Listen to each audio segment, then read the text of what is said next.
কয়েকদিনের ভারী বৃষ্টি এবং উজানের পাহাড়ি ঢলে কুড়িগ্রামের সবকটি নদ নদীর পানি বৃদ্ধি পেয়েছে। ইতিমধ্যে কিন্তু এখানকার নাগেশ্বরী উপজেলায় দুধকুমার নদের পানি পাটেশ্বরী পয়েন্টে 28 সেন্টিমিটার উপর দিয়ে প্রবাহিত হচ্ছে, যে কারণে কিন্তু এখানকার বামনডাঙ্গা ইউনিয়নের মিয়াপাড়া এলাকায় দুধকুমার নদের বন্যা নিয়ন্ত্রণ বাঁধের দুইটি জায়গায় প্রায় 100 মিটারেরও বেশি জায়গা ভেঙে প্রায় 10টি গ্রাম প্লাবিত হয়েছে, যে কারণে কিন্তু লোকালয়ে পানি ঢুকে পড়ছে এবং মানুষের ঘর বাড়িতে পানি ঢুকে পড়ছে। ঘর বাড়িতে পানি ঢোকার কারণে কিন্তু এখানকার মানুষ অনেকটা দুর্ভোগের মধ্যে পড়েছেন। এবং আমি এখানকার এলাকার লোকের সাথে যে কথা বলেছি, যে তারা যেমনটা জানিয়েছেন যে এখানকার পানি উন্নয়ন বোর্ডের যে কর্মকর্তারা রয়েছেন তারা কিন্তু এখানে দেখভাল করছেন না এবং এ নিয়ে ব্যবস্থা নিচ্ছেন না।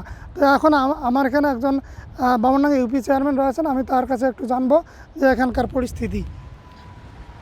আমাদের বামনডাঙ্গা ইউনিয়নে গত 7 দিন ধরে পানিবন্দী অনেক লোক আছে। চরের মধ্যে চরের 4টি ওয়ার্ড আছে।